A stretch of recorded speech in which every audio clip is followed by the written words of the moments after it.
boa noite. Começa agora, direto dos estúdios da Rede Vida em São Paulo, mais um programa Frente a Frente. E hoje nós temos o prazer de receber em nosso programa Plínio Nastari, presidente e fundador da Datagro. Doutor Plínio, boa noite, seja bem-vindo aqui ao nosso programa, viu? Muito obrigado, Hugo. É um prazer muito grande estar aqui com você e com a Lília. Obrigado. Olha, e quem nos acompanha é a jornalista Lília Munhoz, jornalista e apresentadora, que por 15 anos fez apresentação no agro e hoje atua na assessoria de imprensa. Lília, obrigado pela sua participação aqui, viu? Eu que agradeço, um grande prazer estar aqui com vocês. E você que está em casa pode participar do nosso programa enviando sua pergunta através do youtube.com/RedeVidaInformação para você interagir conosco aqui nesta entrevista com Plínio Nastari.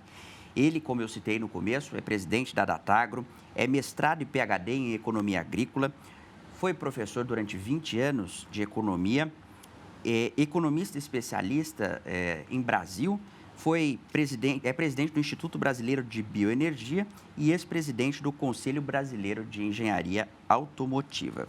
Doutor Plínio, a Datagro, para quem entende do setor, a Lília atuou muito nesse segmento por vários anos, entende muito, sabe o que é a Datagro, mas o pessoal que está em casa, recebendo o sinal da Rede Vida, às vezes não tem familiaridade com essa empresa de consultoria agrícola. Eu queria que o senhor nos explicasse o que é a Datagro. Ela começou como uma empresa, Hugo, que divulgava dados de produção e consumo de produtos agropecuários. Mas ela, ao longo do tempo, ao longo desses 46 anos de vida, ela foi evoluindo e hoje ela é a maior empresa integrada de serviços para o setor agro do Brasil. Eu diria que provavelmente do mundo. Nós temos 12 diferentes empresas, unidades de negócio, embaixo de uma holding. E essas atividades são complementares e elas procuram atender o agro de diferentes formas, com diferentes tipos de serviço, desde a produção do campo até o produto chegar à mesa do consumidor. Então, envolvendo serviços de consultoria para aumento de produtividade, logística, investimentos, financiamento, assessoria para comercialização, estratégias de expansão. E a gente faz isso não só no Brasil, mas em 51 países do mundo. Uhum. Então, nós somos um time de 270 pessoas em 8 escritórios e é um time multidisciplinar. Então, tem agrônomos, engenheiros industriais, economistas, estatísticos, climatologistas, especialistas em comércio exterior. Então, é um time bem assim, diverso.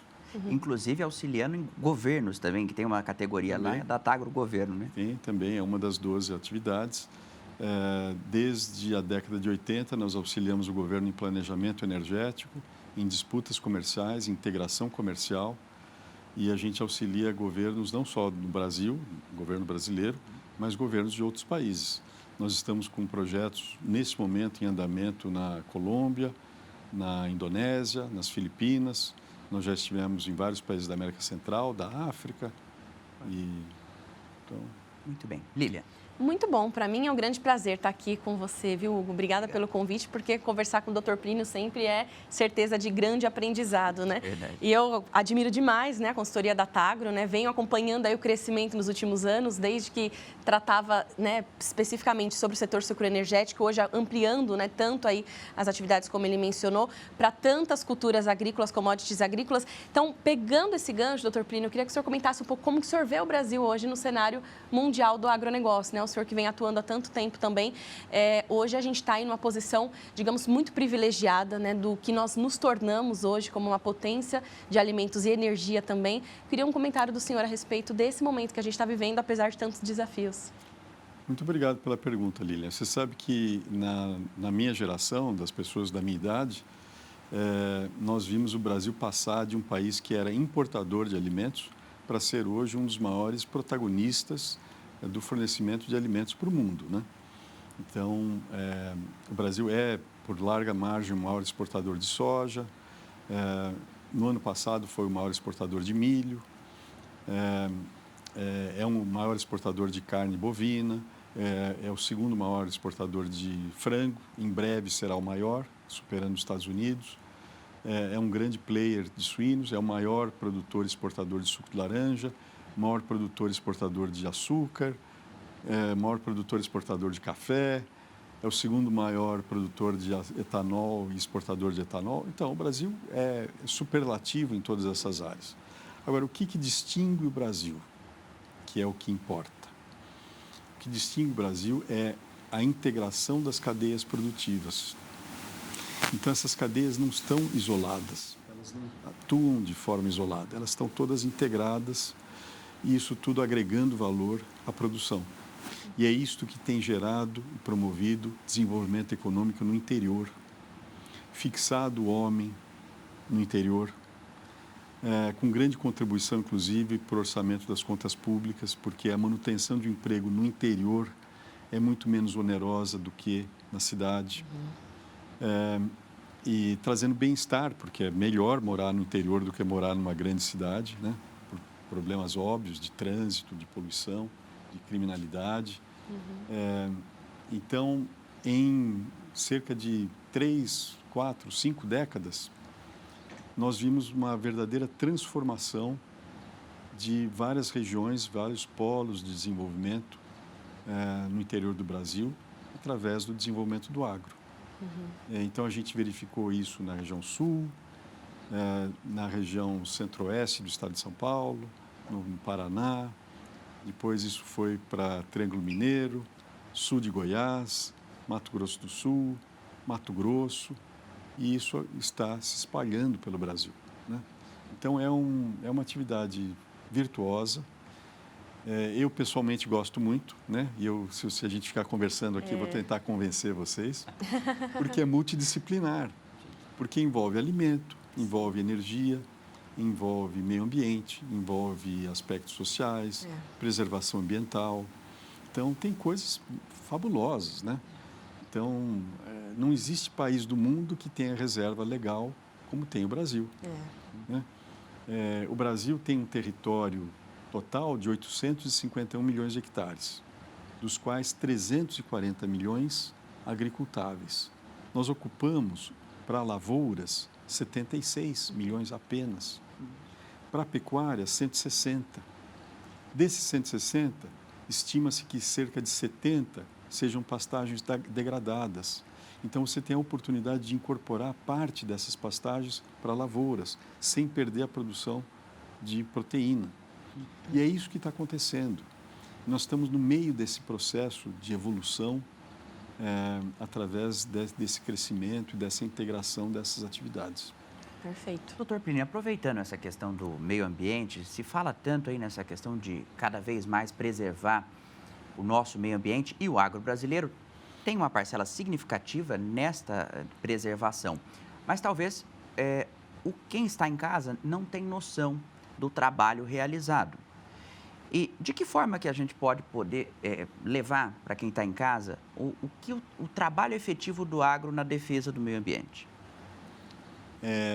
Além dos números que o senhor citou, claro. O Brasil hoje preserva em vegetação nativa original 66,3% do seu território. Desse total, aproximadamente metade é mantida por propriedades privadas, 33,2%, sem qualquer compensação. Então, de forma geral, por larga margem, quem mais preserva aqui no Brasil é o próprio produtor. E não é só o grande produtor, o pequeno também. Existem grandes propriedades no Brasil, sim, mas o número de pequenas propriedades é enorme, né? E elas convivem com a grande produção também de forma harmoniosa. A agricultura empresarial convive de forma harmoniosa com a agricultura familiar, de forma integrada. Então, tem muito a ser dito de coisas positivas. Eu vou lhes dar um exemplo. O setor de cana-de-açúcar aqui no estado de São Paulo é tão importante, né? Nos últimos 25 anos, esse setor reconstituiu em matas ciliares, que são as matas em volta das margens dos rios, 280 mil hectares de mata ciliar. Então, quando você... Às vezes eu vou de avião para Ribeirão Preto, né? Eu gosto de sentar na janela para ir vendo, porque é um jardim, né? E às vezes eu vou para outros países. Recentemente eu estava na Alemanha, eu estava olhando pela janela, não tem um rio com mata ciliar na Alemanha. Nascentes, praticamente 10 mil nascentes recuperadas, só por esse setor. Biodiversidade, tem o projeto Onça. Muitas propriedades aqui no estado de São Paulo, por preservação de fauna e flora, estão reconstituindo, né, o habitat de uma série de espécies que estavam ameaçadas, em alguns casos até identificando espécies que se consideravam extintas. Então, que fala, mas aquilo ali estava extinto, apareceu de novo, né? Então, é uma coisa que a população, principalmente urbana, desconhece. Então, a gente tem que ter orgulho disso. E é por isso que uma das ações da Datagro, a gente faz também, tem uma unidade que é conferências, né, educação. A gente promove eventos como o Global Agribusiness Festival, que a gente vai realizar agora em junho, dias 27 e 28 de junho, no Allianz Parque, aqui em São Paulo, para promover um maior conhecimento, uma maior integração entre o mundo do agro e a população urbana. Muito bom o senhor citar sobre esse evento, porque nós temos uma pergunta agora da jornalista Luísa Cardoso, que eu vou pedir para a nossa produção colocar no ar para o Dr. Plínio. Boa noite, Hugo. Boa noite, senhor Plínio, e a todos que assistem o programa Frente a Frente. A Datagro e a XP estão trabalhando juntas para aproximar o público urbano ao setor agro. Esse grupo financeiro fechou um contrato de 5 anos para ser o principal patrocinador do Global Agribusiness Forum. A intenção agora é expandir a área de atuação deste evento e englobar entretenimento, gastronomia e tecnologia. Senhor Plínio, gostaria que você falasse um pouco mais sobre a programação deste evento e será que o senhor poderia dar um spoiler das atrações que estão confirmadas? Sejam elas artistas, chefes de cozinha ou até mesmo palestrantes. Muito obrigada, espero a sua resposta e também quero conhecer esse Rock in Rio do agro que está nascendo. Muito obrigado por sua pergunta, Luísa. É muito oportuna, né? E eu quero lhe dizer que o fórum está se tornando agora, em versão estendida, o festival. Então, não é mais um F só de fórum. Nós temos o F de Fair, que é feira tecnológica, o F de Food, que é gastronomia, e o F de Fest, que é de cultura agro. Então, nós vamos integrar essas vertentes todas num único evento. A gente precisava de um espaço grande o suficiente para fazer isso. Escolhemos o Allianz Parque, que é uma arena, né, multiuso, de excelente qualidade, com acesso, com infraestrutura. Felizmente, estamos tendo o apoio da XP e de outras empresas que têm nos apoiado nessa iniciativa. É uma iniciativa que não é só da Datagro, ela é realizada também por outras grandes entidades do agro aqui no Brasil.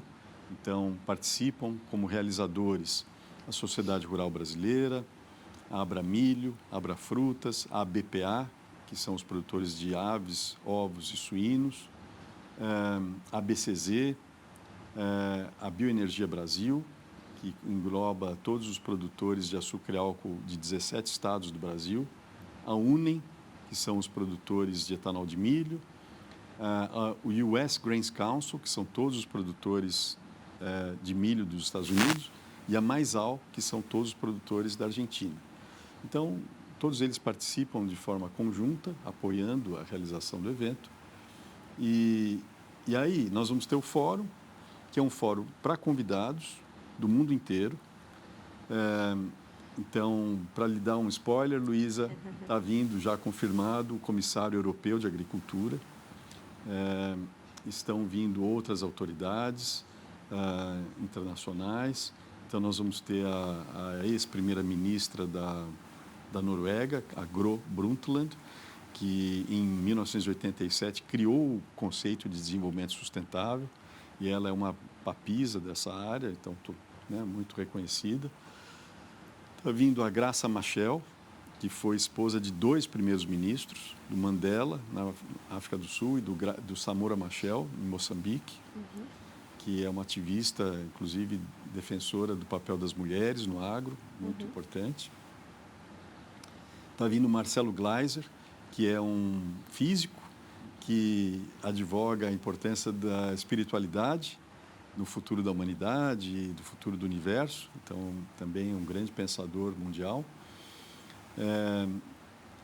E outros grandes players, isso no fórum. Na gastronomia, nós estamos integrados com os maiores chefes aqui do Brasil para mostrar o que é possível fazer com agro, inclusive para reduzir desperdício, aproveitar melhor as potencialidades, né, das coisas que estão disponíveis. Em tecnologia tem um mundo para a gente abordar. Então, desde a semente mais desenvolvida, que é mais democrática do mundo, que é acessível para o grande produtor e para o microprodutor da mesma forma, máquinas e equipamentos, drones, a agricultura de precisão, agricultura regenerativa e a cultura. Então, nós vamos ter grandes atrações de cultura durante o dia e no final da tarde, à noite. Então, já estão confirmados aí o Chitãozinho Chororó, o Jorge Mateus, a Angélica Sansoni, o Vini, a Paula Matos, enfim, tem toda uma programação que vai ser um grande processo de educação das pessoas sobre a importância do agro no dia a dia das pessoas, para que a gente melhore o reconhecimento da população sobre esse papel enorme que é realizado não só no Brasil, em vários países, mas o Brasil protagonista desse processo. Ou seja, vai ser um Rock in Rio do agro mesmo, né? Nós já tivemos 14 ministros de agricultura, né, presentes em edições passadas do Fórum, e a gente espera repetir isso, com presença de autoridades do Brasil, aproveitando que o Brasil tem a presidência do G20, e no ano que vem nós temos a COP30 no Pará. Então, está sendo visto o nosso evento como um evento precursor da COP30. Perfeito. Excelente.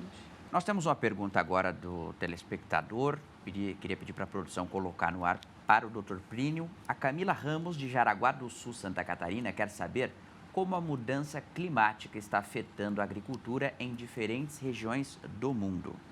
Preocupa, não é, Dr. Plínio? Muito, né? E, obviamente, o Brasil também é afetado. Então, em 21 e 22, isso foi muito presente. Nós tivemos períodos, né, de seca.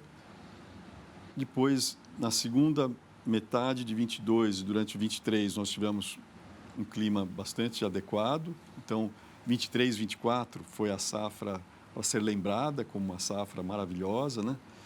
Mas de outubro de 23 até agora, começo de março de 24, a precipitação já ficou 27% abaixo da média histórica de 30 anos. Então, a gente volta a ter uma condição de atenção, isso aqui no Brasil. E essas anomalias estão muito relacionadas ao que a gente chama de Laninha e El Niño, né? Que é a temperatura das águas do Oceano Pacífico ali na região do Peru. E isso acaba criando condições de clima diferentes que afetam não só o Brasil, mas também a Índia, o Sudeste Asiático, a Europa, os Estados Unidos, que é onde está concentrada a produção de alimento e energia do agro. Então, isso está trazendo situações que exigem maior controle e existe um grande trabalho no desenvolvimento de variedades, de uma série de produtos resistentes à seca, tecnologias que visam atenuar o efeito dessas mudanças no clima e,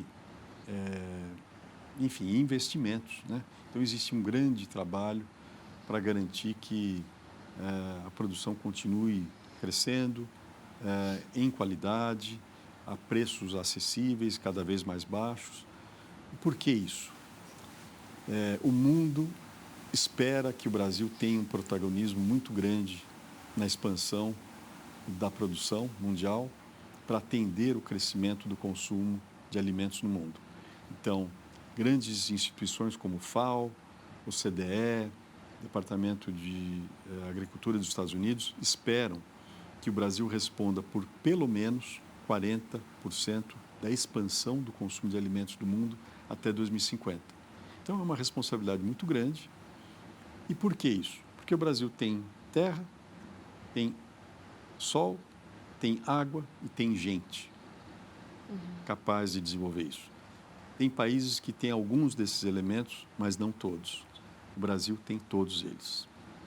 Exatamente, né? Uma agricultura aí de um país tropical, abençoado por Deus e bonito por natureza, né? Mas que, de fato, a gente consegue aí ter várias safras ao longo do ano graças ao nosso clima, apesar desses desafios. Nos Estados Unidos, por exemplo, por conta de ser um clima aí que neva, né? Uma questão aí que a neve acaba prejudicando muito. Então, a gente tem aí essa possibilidade de sair na frente de muitos países europeus, né? E da América do Norte para conseguir produzir mais. Doutor Plínio, acho perfeitas as colocações que o senhor fez até agora, né? A gente tem daí essa grande possibilidade, né, de não só esses órgãos importantes esperam, como precisam que o Brasil produza cada vez mais, né? E a gente vem fazendo isso graças à biotecnologia, que vem ampliando as nossas produções nos últimos anos. Vamos falar um pouquinho, então, sobre essas produções, né? Aproveitando que a consultoria da Tagro atende várias culturas agrícolas, doutor Plínio. A gente está vivenciando agora um momento aí de finalização de colheita de soja, milho em algumas regiões, né? A gente teve aí um clima que prejudicou, mas o preço que também prejudicou, né? Quando a gente deveria ter o inverso, o clima prejudicando, o preço subiria, o produtor esperando, mas a gente acabou tendo aí preços aquém também do esperado, né? Como que o senhor está vendo isso, né? Em relação a daqui para frente, a gente tem aí grande possibilidade, né, de ampliar cada vez mais a nossa produção de milho também para a produção de etanol, que o senhor é muito ligado a essa questão também de bioenergia, biocombustíveis. Então, eu queria esse panorama geral, assim, do mercado de grãos, mercado também da safra de sucroenergética, né, que a gente vai começar a colheita agora em abril. Tem essa previsão também de queda. Então, eu queria que o senhor comentasse um pouquinho dessas commodities importantes. Olha, você começou a sua locução falando que nós estamos numa região tropical. Isso também é importante. Porque toda a agricultura que existiu até meados da década de 70 era uma agricultura de hemisfério norte. E o que o Brasil conseguiu desenvolver foi a agricultura tropical, adaptada às condições do trópico, da região subtropical, que não existia no mundo. Isso aconteceu de 1975 para cá, tá Super certo? recente. Paulinello, né? Alisson Paulinelli. Teve um papel fundamental. E todo o planejamento para que isso acontecesse e se materializasse. E é uma agricultura que hoje é possível de ser transladada para outras regiões do mundo.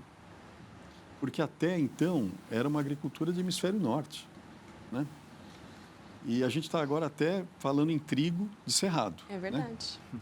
Bom, o que aconteceu com aquilo que eu me referi, que foi essa precipitação menor de outubro a março, agora últimos, né?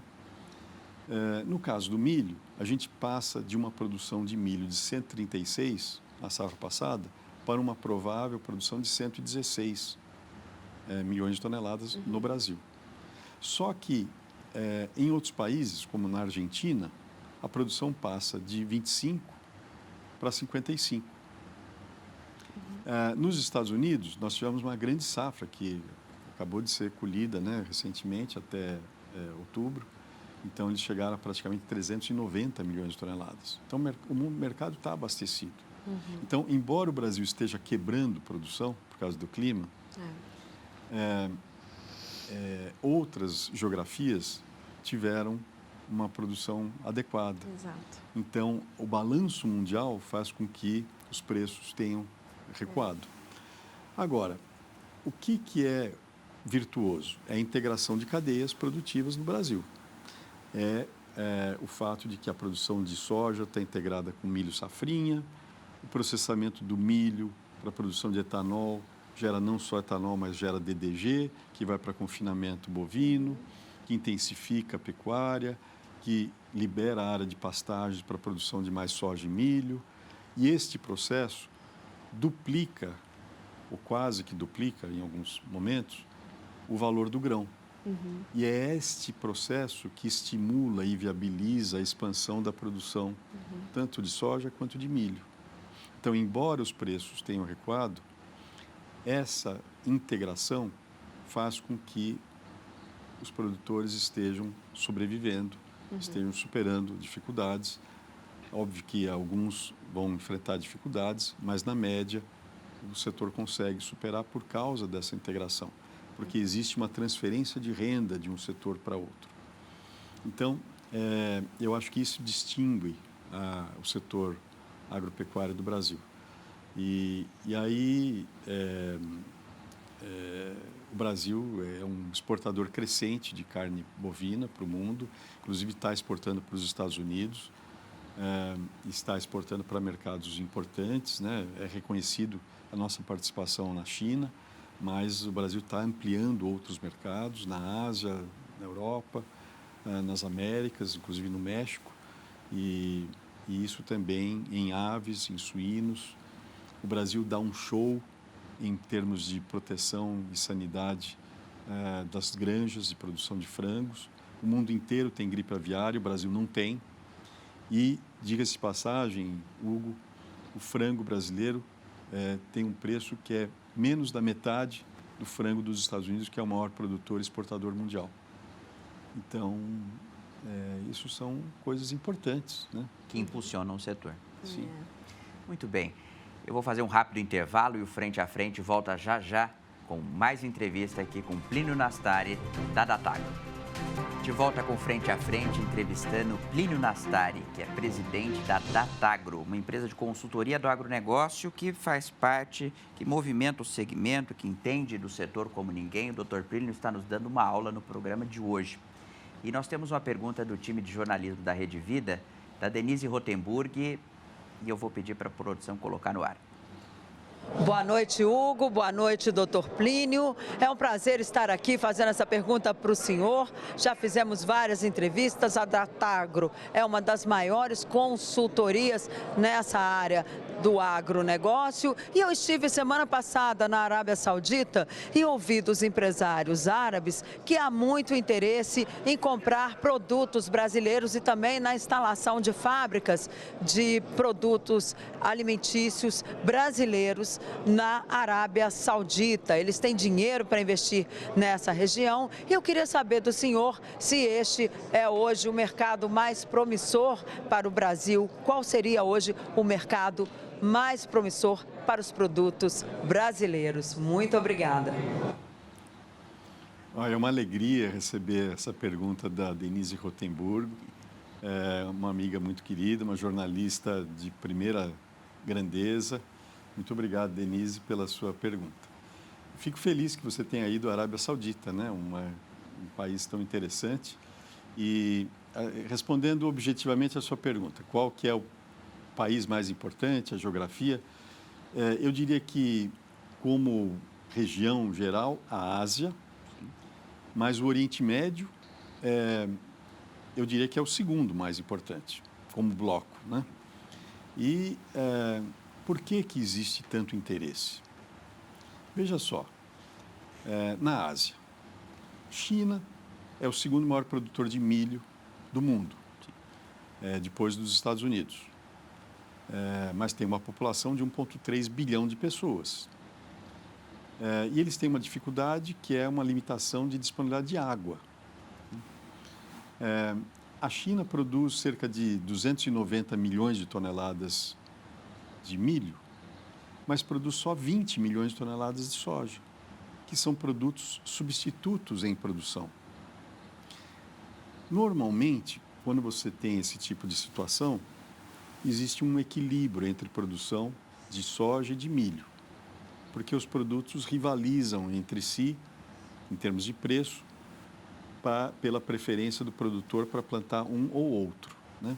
Então, os preços são mais ou menos equivalentes em termos de lucratividade para o produtor. Mas na China tem esse claro desequilíbrio, muito milho, pouca soja. E isso nos intrigou durante algum tempo, e a gente fala, mas por que isso é assim lá na China, né? E aí, depois eu vou chegar na Arábia Saudita. Bom, aí nós fomos investigar e descobrimos que o volume de água requerido para se produzir 1 tonelada de soja é 2,5 vezes o volume requerido para produzir uma tonelada de milho. Então, você precisa de mais água para produzir soja.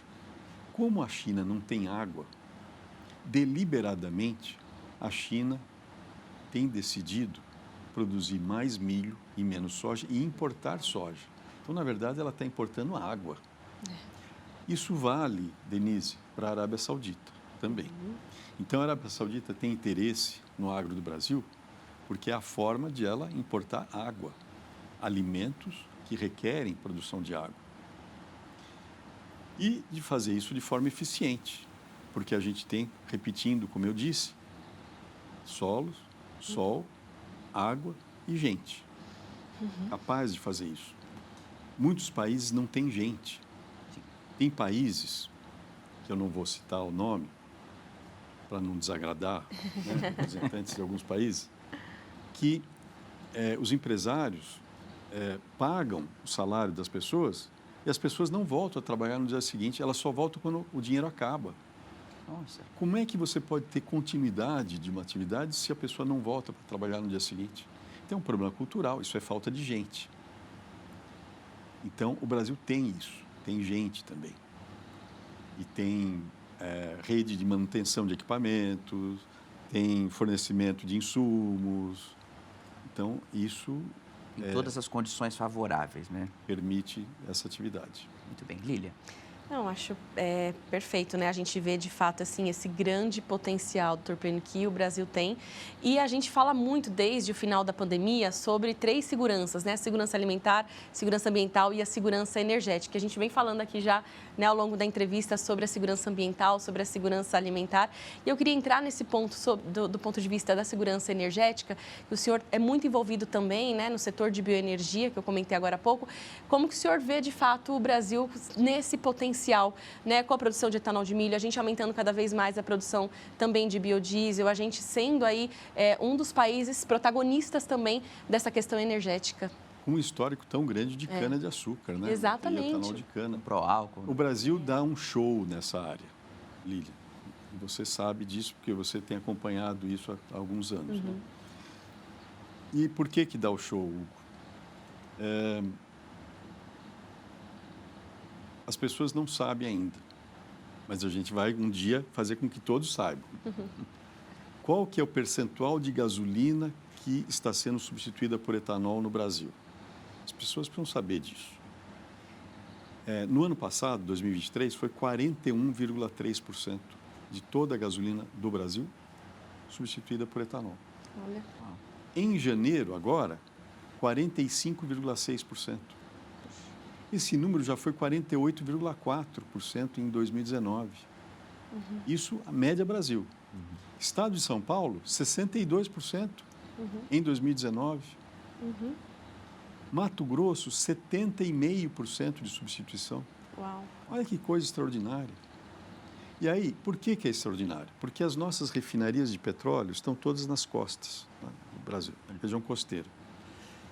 Se eu tivesse que transportar gasolina e diesel lá para o Mato Grosso, quanto é que ia custar isso de transporte, de logística? Quanto é que ia perder de energia para fazer?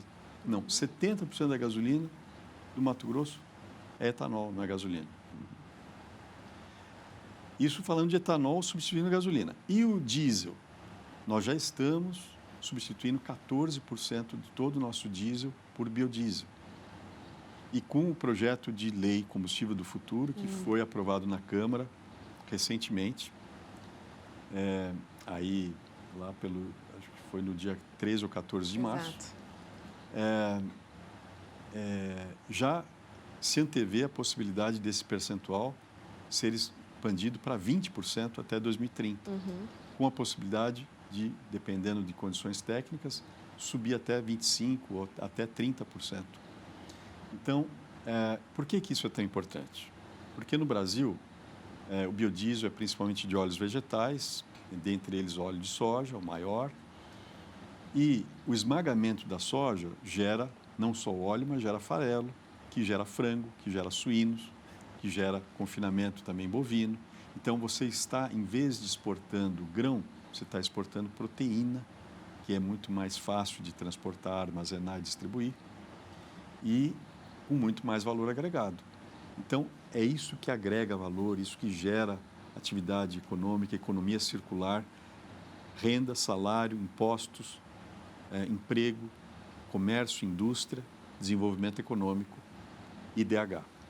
Ainda nessa questão do setor sucroenergético, entrando um pouco mais nessa questão do álcool, do etanol, no caso, eu comentava nos bastidores que há mais ou menos 12 anos a gente tinha aí um problema na situação financeira das usinas. Tenho duas perguntas. A primeira é como está a situação das usinas atualmente?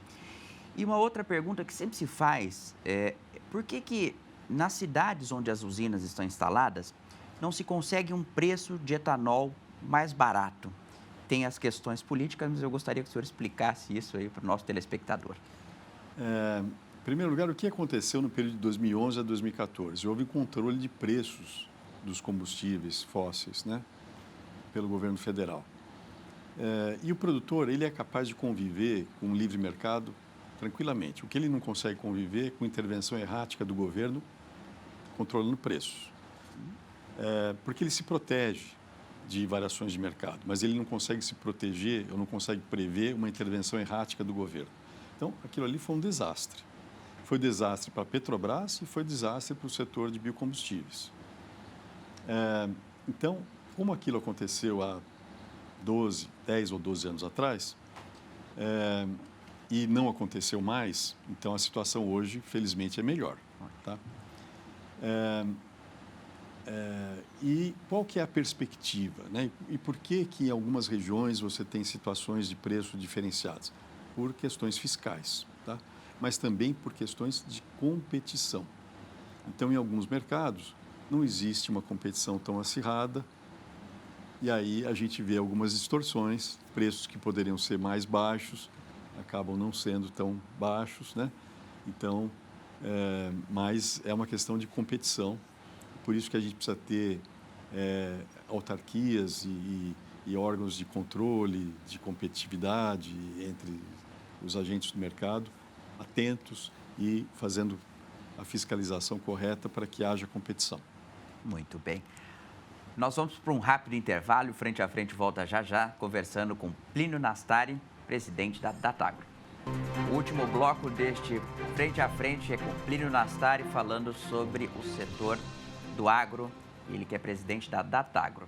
Nós temos uma pergunta também do time de jornalismo para o Dr. Plínio, que eu vou pedir agora para colocar no ar, do Zé Maria Trindade. Salve! Muito boa noite, Hugo. Boa noite, Plínio. Boa noite a todos. Olha, Plínio, eu queria saber ali onde está esse segredo, porque o Brasil é um grande celeiro, né? Fornece alimentos para várias partes do mundo, ração, inclusive, para criar mais alimentos e proteínas. Mas o Brasil está vivendo uma dificuldade ali na área alimentar, a inflação dos alimentos, itens de primeira necessidade. O que está acontecendo? O Brasil está produzindo soja, milho demais e esquecendo ali do dia a dia, ou seja, da comida nossa, do pão nosso de cada dia? Muito obrigado. Muito obrigado, Zé Maria. É uma alegria receber a sua pergunta. E veja bem, o agro ele é muito diverso, né? Uma coisa é a produção que ocorre e é planejada, a produção de grãos, né? De soja, de milho, de trigo, de cevada, de cana-de-açúcar, confinamentos bovinos, produção extensiva de gado, suínos, aves. Mas tem um segmento que são os hortifrutigranjeiros.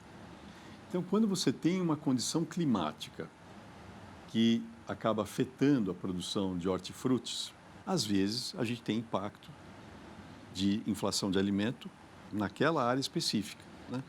Que foi o que aconteceu agora em fevereiro. Então, a inflação, o IPCA de fevereiro acabou dando 0,83%, e um dos motivos foi comida e o outro motivo foi transportes. Mas por que comida foi afetada? Por causa dos hortifrutis, mas por uma questão de clima, especificamente. Então, isso é normal e é uma coisa conjuntural, né? Não tem como evitar quando isso acontece. Lília. Muito bem. Doutor Plínio, o senhor mencionou o setor de transportes, né? E a gente está vivenciando aí uma transição muito interessante, né, no nosso país, em relação à mobilidade, em relação ao que hoje a gente começa a traçar de futuro, que muitos jovens, né, chegando já com uma mentalidade diferente, que vão querer lá na frente estar mais preocupados em relação a isso. E a gente falou tanto de o Brasil como expoente, como um potencial, né, para mostrar tantas coisas para outros países. Como que a gente está na questão de qualidade do ar, né, de poluição? A gente também se destaca nesse sentido positivamente, né? Sem dúvida. A gente viaja muito, né, na Datagro, e por conta dos projetos, e inclusive ajudamos a promover o desenvolvimento do etanol na Índia, e agora mais recentemente na Indonésia, nas Filipinas. E a Índia tem um grande problema ambiental. As 25 cidades mais poluídas do mundo estão na Índia. E a gente vai muito para lá. E existe um índice que mede a qualidade do ar, que é um índice que avalia a concentração de material particulado fino, de até 2,5 microns. E existe uma medição que é MP 2,5 em microgramas por metro cúbico de ar. A recomendação da Organização Mundial da Saúde era de, no máximo, 20. Agora reduziu para 5, ficou muito mais rigoroso. Mas na Índia, a média do ano é 136. Meu Deus. Meu Deus. A última vez que eu estive na Índia, naqueles 4 dias que eu estava lá, a média foi 530. Nossa. Mas tinha picos de 1.000. Meu Deus. E como que é isso? Você Vai respira, sentindo ali você sente a hora que você respira o ar não? pesado. Uhum. Então, e quanto que é em São Paulo? São Paulo é 14. Embora São Paulo tenha uma população de 27 milhões de região metropolitana, 27 milhões de pessoas e uma frota de 8,5 milhões de carros. E por que é só 14? Por causa da substituição de combustível fóssil por biocombustível, porque o etanol e o biodiesel não emitem material particulado. É zero. Então, por que a gente tem céu azul em São Paulo? E é diferente São Paulo de Delhi, de Pequim, de Cidade do México e muitas outras grandes cidades, porque a gente tem essa participação elevada de biocombustíveis, né? E agora vai entrar o biometano também, e o projeto Combustível do Futuro vai ampliar isso cada vez mais. Legal. Nós ainda temos tempo, doutor Plínio. Eu acho que dá para fazer uma pergunta relacionada a essa questão da mudança ainda no transporte. A gente vê muito ônibus elétrico nas cidades, né? Esse debate sobre a chegada dos carros elétricos. Sendo que o etanol faz um papel tão bom quanto. Como que o senhor enxerga a chegada desses novos veículos aí, esse debate tão acalorado sobre os carros elétricos? Com muita tranquilidade, né? Essas opções de motorização vão conviver entre si de forma harmoniosa e o consumidor vai escolher a melhor opção para o seu estilo de vida, para a sua necessidade, né? Se ele só fica na região urbana ou se ele viaja para fora da região urbana. Então, o que diferencia essas opções? Principalmente, nesse momento, a facilidade de recarga das baterias. A infraestrutura de recarga ainda é limitada, então ela é uma alternativa que é viável para a região urbana. E por isso que na eletrificação, que é uma tendência que vai acontecer naturalmente, porque o motor elétrico é mais eficiente que o motor de combustão, o que talvez seja a fase de transição, a primeira fase de expansão, seja a fase dos híbridos. Então, várias montadoras estão indo na direção dos híbridos, que são veículos elétricos ou eletrificados, mas que usam combustíveis líquidos para viabilizar o uso da energia, que são combustíveis de alta densidade energética, os combustíveis líquidos, e se forem de baixa pegada de carbono, como é o caso do etanol, do biodiesel, do biometano, melhor ainda. Então, o Brasil tem essa possibilidade de optar por um modelo de eletrificação com híbridos, porque alia a eficiência energética do motor elétrico com a baixa pegada de carbono dos biocombustíveis. Muito bem. Muito bom. Lilian, nós temos tempo para mais uma pergunta breve. Vamos lá. Então vamos lá, né? Falando de eficiência também, doutor Plínio, a gente está acompanhando muito forte assim a chegada dos jovens, né, no agronegócio, trazendo ali muitas tecnologias, muitas novidades para as produções rurais. E no ponto de vista urbano agora, a gente tem também os jovens com um estilo de vida mais exigente, né, nesse sentido de saber a procedência dos alimentos, a origem, saber se aquilo tem pegada de carbono, né, a sustentabilidade. Como que o senhor vê, né, essa nova geração já com uma mensagem, então, final aí, deixando, né, o recado para quem está assistindo a gente, que é do segmento urbano e tem esse estilo de vida, e para quem é do agro, que vem se adaptando também para atender essa nova Primeiro, é geração. muito estimulante, porque é maravilhoso que exista essa juventude interessada no agro. Muitos países não têm essa juventude interessada. Então, se discute o futuro da agricultura nesses países, porque não tem gente para tocar para frente aquela agricultura. Aqui no Brasil, felizmente, existe esse interesse. A gente está identificando aí muitas universidades interessadas, inclusive, em participar do GAF, porque eles querem conhecer mais, querem se integrar e tal. Então, e eles são exigentes em sustentabilidade, muito, né? Eles precisam conhecer melhor, porque o agro, em termos gerais, é muito sustentável aqui no Brasil. A gente só precisa fazer com que eles conheçam melhor essa realidade e ajudem a aumentar essa sustentabilidade ainda mais. É óbvio que é um processo contínuo, não para, e eu acho que é muito estimulante por isso, porque o jovem tem energia, tem vontade, né? Tem garra, então é isso que a gente precisa e é isso que a gente quer trazer e mobilizar nesse esforço todo. Muito bem. Doutor Plínio, nós vamos agora para uma pergunta de um telespectador para o senhor. Eu vou pedir para a nossa equipe colocar no ar agora. Eduardo Gomes, de Duque de Caxias, quer saber como a tecnologia tem impactado o agronegócio nos últimos anos.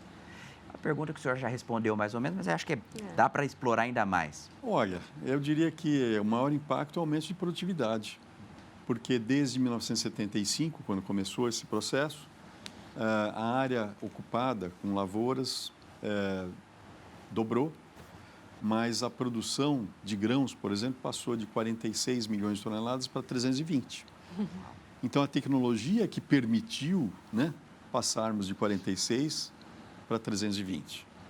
Em cana-de-açúcar, né, eu falei de grãos, nós passamos de 70 milhões de toneladas para 720 milhões de toneladas. Extraordinário. Multiplicou por 10. Então, sabe, isso acontece também com carne bovina, com frango, com suínos, com café, é isso. Todos os setores. E é isso que gera renda, isso que gera emprego, que gera felicidade e desenvolvimento no nosso país. Muito bem, olha, como no começo, no primeiro bloco, a gente falou que o programa tinha passado muito rápido e eu sabia que não daria para tratar de todos os assuntos hoje. Mas eu quero deixar aqui o convite, doutor Plínio, para o senhor voltar ao nosso programa para falar mais sobre esse setor importante para o país e que tem ganhado cada vez mais protagonismo. Graças à Datagro, a gente tem um trabalho muito eficiente, que o senhor presta não só para o setor privado, mas para o público. Então, eu quero que o senhor retorne aqui para falar muito mais com propriedade, como foi o programa de hoje, viu? Será um enorme prazer, muito obrigado, porque o agro não é só comida. É o que a gente veste, é o nosso sapato, é a bolsa, é tudo, né? O agro está em volta da gente de várias maneiras. Obrigado. Um abraço especial ao Antônio Salib, da UDOP, presidente da UDOP em Araçatuba, que foi a ponte entre eu e o doutor Plínio aqui. Está aqui o nosso abraço registrado. Agradecer a Lilian pela participação. Muito obrigado, viu, Lilian? Eu que agradeço, Hugo, doutor Plínio, né, e todos os telespectadores. É um grande prazer estar aqui com vocês. Esse setor que é apaixonante. Então, eu espero que hoje a gente tenha conseguido deixar um pouquinho dessa paixão aí também para vocês. Muito bem. E agradecer você de casa por participar com a sua pergunta, sempre às segundas-feiras aqui na Rede Vida, no nosso Frente a Frente. Na próxima segunda, eu aguardo vocês para mais um programa a partir das 10h30 da noite, aqui na Rede Vida. Rede Vida, a boa notícia faz bem todo dia.